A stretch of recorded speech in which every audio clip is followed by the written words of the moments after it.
With a rustling sound, I threw away the birthday present Bob had given to our daughter, Catherine, into the trash can. What are you doing? Say sorry now.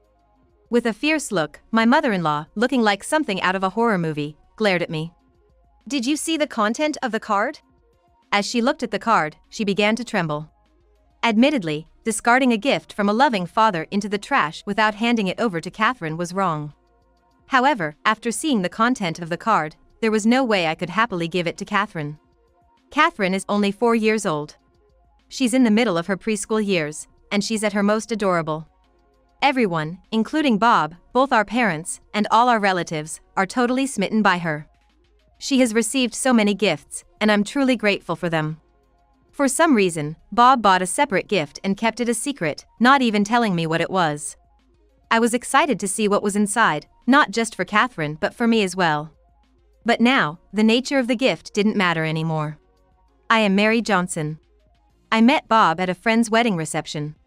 When everyone was slightly tipsy, we played a bingo game. Both of us called bingo at the same time, and that's how we met. There was only one sling bag as a prize for the bingo, which he really liked. I gave it to him, and we agreed to meet another day so he could buy me a different one. That's how our relationship started and quickly led to marriage. It seemed very fast, but Bob was 30 and I was 32. Our ideal was to have 3 kids, so we thought the sooner, the better. Both my parents passed away early, so I was the only one from my side during our family's first meeting. As soon as I started my greeting, my mother-in-law said, "Oh, you came alone? Don't tell me you're one of those with an unknown background?" That was way out of line. She doesn't even know about my family background. There are things one should and shouldn't say. My mother passed away when I was in high school. I wanted to get along with Bob's mother just like I would with my own mother, but she immediately put me off. Bob told her, a bit angrily, Mary's parents just passed away early. But her sarcastic comments didn't stop. Aren't you older than Bob? Can you even give birth to a healthy baby? It was clear she had serious reservations about me marrying her son. Bob and his father tried to reason with her, but she wasn't the type to back down. Joe, Bob. She might be a nice woman, but I don't think she's right for Bob. He could find someone younger and prettier, someone just perfect for him. Not some late bloomer with an unclear background. The more she spoke, the worse it got. I pretended to check my phone and made up an excuse that work was calling, so I left. Later that night, Bob called. He apologized for his mother's behavior. Both Bob and his father promised that this wouldn't happen again. Deep down, I thought I could never be happy if she didn't accept me. But if Bob and his father acted as a buffer, maybe things would work out. I accepted Bob's apology. Finally, we got married. It was a small but beautiful ceremony. All of Bob's relatives were very welcoming, and I felt grateful for the experience. Even my mother-in-law was very kind and thoughtful that day. I thought, this must be the real her. We can get along. After our wedding, things felt more optimistic, and we went on our honeymoon to Hawaii. When we returned, we immediately visited his parents with souvenirs. Thank you for your support during our wedding. Here are some souvenirs from our honeymoon. They're not much, but please enjoy. I gently placed a box of cookies and a bottle of wine on the table. Famous Hawaiian cookies and wine which I thought his father would like. If it's not much, then maybe you should take it back. Usually, when you give souvenirs to parents, you'd give something more thoughtful, you know? I was taken aback by my mother-in-law's cold words. My father-in-law seemed equally shocked, his eyes wide. Snapping back, he chided, "Hey you. When Sarah went to Hawaii, she brought me a designer bag and cosmetics. Of course, for you too, right? And she even gave Bob some nice clothes. Remember?" Sarah is Bob's childhood friend, a lovely woman 5 years younger than him. Even though she's not a relative, she attended our family gatherings and wedding, which made me think they must have been close. Bob, with a grin, chimed in, "Yeah, Sarah did go all out. She gave me clothes and a wallet. I'm still using that wallet." Seeing Bob enthusiastically join his mother's narrative made me feel alone, as if no one was on my side. Sarah is so thoughtful. I've been using her gifts for years, and you too, right, Bob? Every time I use them, I think about how wonderful she is. Indeed, Bob's wallet did seem well worn. I had thought of getting him a new one for his birthday this year. Enough about Sarah. Can you tell us about your honeymoon? I'm more interested in that, my father-in-law interjected, noticing my somber expression. I gave him a thankful glance. I gave my father-in-law a knowing glance, conveying my gratitude. After that, there were occasional snide remarks, but aside from that, we were able to spend our time harmoniously. I think it was all thanks to my father-in-law. From then on, my mother-in-law would call at least once a week, asking about Bob, if there was a grandchild on the way, and talking about Sarah. It was mentally draining for me. Especially the questions about having a child. Bob and I had been trying to have kids, and we even visited a local gynecologist to improve our chances. It turned out that due to Bob's health, it might be challenging to conceive. We were discussing potential fertility treatments. Fertility treatments are physically and financially draining, and I worried about managing it with my full-time job. My mother-in-law's pressure, combined with having no close family for support, felt overwhelming. In the midst of all this, Sarah paid a visit. I hadn't thought highly of her, given how my mother-in-law and Bob always sang her praises. But after talking to her, she seemed genuinely nice. Don't worry about it. Bob isn't the type to be bothered even if he doesn't have kids. And I'll make sure things are smooth on my end with you, his mom. Although I had reservations about her due to my mother-in-law and Bob always praising her, after talking face to face, I realized she genuinely was a kind person. Our conversation lightened my mood and made me more optimistic. Perhaps that shift in mindset worked wonders, as I soon found out I was pregnant and later gave birth to a healthy baby girl. Bob and both our parents exclaimed, "A long-awaited girl." Bob's parents, who only had one son, had probably wished for a granddaughter. Everyone doted on her, and she quickly became the apple of everyone's eye. Our daughter, Catherine, grew rapidly, moved from daycare to kindergarten, and seemed to play with a lot of friends every day. I returned to work, and my weekends became busier. Whenever I wasn't around, Bob would take Catherine to his parents' place. Whenever I could come home early, the house would be empty. On the occasions I finished early, I'd usually meet up with them at Bob's parents' house. Feeling reluctant but doing so anyway, I headed over to his parents' house one day. "Mary, it's good to see you. It must have been a long trip. Thanks for coming, especially if you're tired," greeted my father-in-law, welcoming me at the doorstep. Bob, Catherine, and Sarah went shopping together. They might be playing in a nearby park. I hope you can relax even if it's not comfortable here. I had hurried home, only to find out that not only Bob and Catherine were out. And what's the deal with Sarah going along too? Well, it can't be helped. Having nothing else to do, I busied myself by tidying up parts of the house and pulling weeds from the garden, careful not to interfere with my mother-in-law's space. Around 6 in the evening, Bob, followed by my mother-in-law and Sarah, returned. "Hey, Mary. Didn't know you were here. We went shopping with Catherine today. Got lots of toys and clothes, all thanks to Mom and Sarah." Bob, hands full of shopping bags, was followed by a delighted Catherine. Then, trailing behind, my mother-in-law and Sarah made their entrance. "Oh, Mary, you just decided to come without calling? We're fine without you, you know. If anything, you're in the way." She began with her usual snide comments. "Catherine even said she prefers being with Grandma and Sarah over you. She said that even though you didn't buy her any toys today, Sarah did, and she's happy. She likes Sarah more than you." Such words, even if not truly spoken by Catherine, hurt deeply. With a full-time job, the time I spend with Catherine is limited, and from a disciplinary perspective, I can't always buy her everything she wants. But to be told she prefers someone else over me, especially Sarah, was heart-wrenching. "Moreover, I heard you didn't want to have a child. Sarah told me. Even though Bob was considering treatments, you didn't want to because it would mean more work for you. You returned to work, so you probably don't want any more kids." Sarah was lamenting how a cute child could have been born. I was shocked beyond belief. I remember confiding in Sarah about our struggles to conceive due to issues with Bob and whether or not we should consider fertility treatments. Sarah had hinted that she might tell my mother-in-law, so what was this all about? Blinded by Sarah's amiable demeanor, I spilled all our marital concerns to her. My vision blurred with disbelief. Too stunned to speak, I was jolted back to reality by Catherine's words, "Look, Mom. I got this pretty thing. Clothes with ribbons and flowers. And guess what? Aunt Sarah got me the toy I wanted for my birthday. I realized Catherine's 4th birthday was coming up next week. I had planned to buy her the present she had been wanting on a day when I could leave work early. She had been asking for a doll, and I had decided to buy the doll along with some clothes for it. Had she already gotten it? I searched for Sarah to thank her for the gifts and to verify what I had heard from my mother-in-law. But she seemed to have left without a word. That night, I tried my best to hold it together, and we went back home, just Bob, Catherine, and me. On Catherine's birthday. I had hoped to celebrate just the 3 of us, but we were invited by Bob's parents.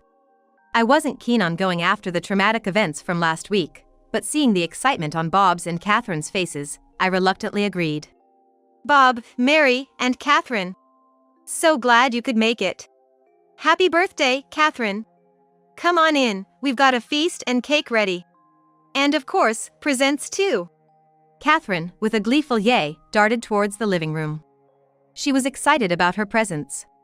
Before even touching the birthday meal, she was all over the mountain of gifts. Looking at the beautifully wrapped presents made even a parent like me excited. Among them was a notably large gift, which was the one Bob had chosen. Reading the card attached to it made my blood boil. And I threw Bob's gift for Catherine into the trash bin. What on earth are you doing? Apologize now. My mother-in-law, with a face contorted in rage, stared me down. Did you read what's inside the card? As she read the card, my mother-in-law began to tremble. Sure, throwing away Catherine's present from her father was a big no-no. But after reading that card, there was no way I could have given it to her with a smile on my face. Catherine, now 4 and in the prime of her preschool days, was the darling of the entire family. Everyone adored her, Bob's and my parents, and all our relatives. She had received plenty of gifts, and I was grateful for that. For some reason, Bob had gotten her a separate gift and wouldn't even hint at what it was. I was as eager as Catherine to find out what it was. But the card changed all that. The relatives present were equally puzzled. Bob, what's the meaning of this? The card says, from Dad and Mom Sarah. What's that about? Yes, the message card said, from Dad and Mom Sarah. I presumed they bought it during their shopping trip last week. It was probably the electronic piano Catherine had wanted. It's pricey, so we had planned to gift it to her when she started elementary school. But it seemed they had already gone ahead and bought it. I don't know anything about that card. I haven't touched that gift since we bought it last week. Stumbling over his words, Bob began to make excuses. It's not about that. You've been bringing Catherine here all the time. And you both keep mentioning Sarah. Were you having an affair? My rage got the best of me, and I yelled, momentarily forgetting we were in front of family. The realization that he could have been cheating all this time suddenly put things into perspective. Despite my reluctance, Bob often took Catherine to his parents' house without me. He had stopped talking about our treatments once he began visiting his family more. He used to be more considerate about my relationship with his family, but once he started making these solo trips, he would only say I didn't have to join if I didn't want to. And there was more. As my anger grew, I was interrupted by a familiar voice. Hello. Happy birthday, Catherine. Did you like the present? You wanted that electronic piano, right? It was Sarah's carefree voice. She and Bob had indeed bought the present together. Sarah, hello. What's this about you being Sarah Mama? Sarah looked taken aback, probably surprised to see me there. Sarah probably thought that my husband had told me about his relationship with her, and she assumed I'd be too angry to show up. Oh, it's you, Mary. How've you been? What brings you here? I wonder if, during this past week, my husband had promised Sarah he would tell me about their relationship. That's why she thought it would be just Bob and Catherine celebrating her birthday. Well, I'm here because I'm Catherine's mother and Bob's wife. And who are you to act so brazenly? I was fuming at Sarah's audacity, acting like nothing was wrong. If this were a comic, steam would be shooting from my ears, or better yet, my head might be depicted as exploding. You're just some older woman. Bob never really got along with you, and he's always had a thing for me. He probably just married you on a whim, but he truly likes me. I'm younger, prettier, and way better than a disliked woman like you. So this was the true nature of the ever-friendly Sarah. When you turn things inside out, she's just a wicked woman in disguise. How dare you? So you're really a spiteful woman. How foolish of me to confide in you. Everything I shared with you was probably relayed verbatim, or worse, twisted, to my mother-in-law, wasn't it? Sarah burst out laughing, her laughter dripping with condescension. Calling me spiteful is a bit much, huh? But maybe you're right. Being cute has its perks. What a devilish woman. Appearances can be deceiving. She always seemed so kind, but her current expression was twisted. Anyways, where's the thank you for the gift? If your daughter's gonna be my daughter, you'd better teach her some manners. I was both furious and dumbfounded. I couldn't comprehend why she believed I'd divorce Bob and give up Catherine. What do you mean your daughter? Even if we did divorce, there's no way I'd give up Catherine. The thought of giving up Catherine was inconceivable. No matter how poor we became, I'd always want to raise Catherine by my side. No way? You should ask her yourself. Catherine told me she likes me better since I'm kind and let her do whatever she wants. Those words hit me like a ton of bricks. Admittedly, I wasn't a mother who spoiled Catherine. I would tell her no when necessary and tried to teach her the value of restraint by not buying her every toy she wanted. So, did she prefer Sarah because she was allowed to do as she pleased and received any toy she wanted? I was at a loss for words. Into this silence, a sweet voice chimed in. I like Mommy the best. Sarah, you just like Daddy, right? You never hug me and comfort me like Mommy does. You only hold hands with Daddy. Catherine's words were so precious that I hugged her tightly, tears streaming down my face. Children can see things more clearly than adults realize. I was overjoyed to know that Catherine recognized and valued the love I showed her. My absolute favorite is Mommy. And Grandpa. Grandma shouldn't say mean things to Mommy. And I don't like Daddy or Sarah. Even when we go out, they just talk to each other and never play with me. Kids are brutally honest. Catherine must have sensed Bob's infidelity. I was furious not only about the affair but also about how it made Catherine feel. Bob, what the heck? You've been cheating on me with Sarah. It's infuriating enough that you cheated, but to do it in front of Catherine is even worse. I'll just come out and say it before you do. Let's get a divorce. My vision blurred red with rage, but I tried to speak calmly. Bob glanced around, as if searching for an ally among our relatives. Wait, Bob, what's going on? You and Sarah were having an affair? And Sarah, didn't you say Mary was a terrible mother? That she was always harsh on Catherine, almost bordering on abuse? I looked at my mother-in-law in shock. Did she truly believe I was abusing Catherine? Sarah looked alarmed. Bob was frantically looking around for help. Bob, I've long thought you should have married Sarah. We could have had many more grandchildren by now. And didn't Sarah say you weren't getting along with Mary? Living in that cluttered house without much housework done, I felt sorry for you. I was so taken aback, I couldn't speak. The two of them had deceived my mother-in-law as well. It wasn't surprising that she was confused since they had involved her without my knowledge. Listening to Catherine, it doesn't seem like Mary is neglecting her duties as a mother. Mary, I apologize. I admit I was disappointed initially that Bob didn't marry Sarah and made some snide comments. But you always treated me kindly despite that. When I tried to build a better relationship with you and talk to Sarah, she told me you didn't like me and wished I'd just go away. Clearly, I was mistaken. I'm truly sorry. I was taken aback by this sudden apology from my mother-in-law, but if she was constantly fed lies, it made sense she'd hold some resentment towards me. It's almost laughable to think someone as stern as her was so easily deceived. To say I could completely forgive everything she'd done would be a stretch. But judging from her tone and expression, it seemed she genuinely regretted her actions. So, I reluctantly accepted her apology, understanding she too had been manipulated by Sarah. Understood. I'll let it slide. But if anything like this happens again, I'll cut ties with you for good. That said, I'm definitely severing ties with Bob. In this mess, my mother-in-law and I were kindred spirits, both deceived by Bob and Sarah. Bob, what have you done? You're the worst. Don't ever step foot in this house again. The same goes for you, Sarah. Mary, I'm so sorry. Can you ever forgive us? Even my father-in-law apologized to me.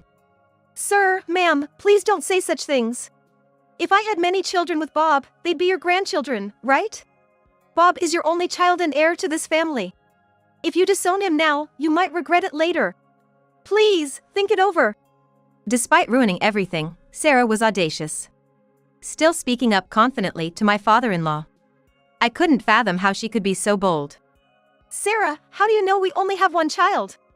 It seems you hardly listened when I confided in you. Bob has a fertility issue which made it challenging for us to conceive. We miraculously had Catherine, but for siblings, we would need fertility treatments. While it was a private matter, I couldn't keep silent anymore. For so long, both in-laws had made many remarks about us having only one child. Bob probably blamed me for our inability to have more children, leading him to lie to Sarah, saying any woman other than me would easily have his child. This was the first time I saw Sarah's face pale. That's a lie. Bob said it was your fault you couldn't have kids. Stop trying to save face. I plan to have lots of kids. She was desperate. She must have thought she'd oust the wretched me, become the heroine, and settle into the family. With no allies and having been deceived by Bob about his fertility issue, she probably didn't anticipate this turn of events. Sarah, you liar. How much of what you said was true? You seduced my Bob, such a wicked woman. Sarah looked shocked when my mother-in-law confronted her. She must have been confident my mother-in-law was on her side. She probably never thought she'd be accused of leading him astray, even if no one told her outright that it was a good thing she split from such a woman. You're terrible. You've always said you wished Bob and I were married. How can you say that now? Everyone glared at her, causing my mother-in-law to hang her head. But maybe she didn't want to be the villain. I never encouraged an illicit relationship. That's beyond decency. Bob, what were you thinking? Spotting Bob trying to sneak away, she addressed him firmly. Watching the chaotic scene before me, I felt exasperated. Poor Catherine's birthday celebration was forgotten. I decided to head home with Catherine and celebrate just the two of us. That night, Bob returned home. He wanted to talk and began explaining his side of the story, but I wasn't in the mood to listen. I told him that from now on, we'd be communicating through a lawyer, and had him take his belongings and leave. I consulted my company's attorney to ensure I didn't need to deal with him directly. Of course, I ensured monthly child support. Additionally, I received a substantial amount as compensation from my in-laws. It seemed my mother-in-law had gotten quite an earful from my father-in-law, and she was walking on eggshells. I told them an apology would suffice, that they didn't need to go to such lengths, but they insisted it was for Catherine's sake. Unable to decline their generosity, I accepted. As for my ex-husband Bob and Sarah, they've been ostracized from their families and are apparently living together somewhere far away. Given they were an affair couple, I thought they'd split up soon. But, it seems they're eventually gonna tie the knot. Either way, they're no longer my concern. Living a happy life daily with my daughter, Catherine, is all that matters to me. Word of my divorce spread at work, but everyone treats me just the same. I don't feel any awkwardness, and life is pretty normal. In the midst of all this, a client at work asked me out, and I agreed to date him. He's also divorced with no kids and has mentioned wanting to get married soon, expressing a desire to give Catherine a younger brother or sister. Catherine too seems fond of the idea of us getting married. Before I knew it, she turned 7. While our family was dysfunctional in the past, I'm optimistic about us finding true happiness this time around.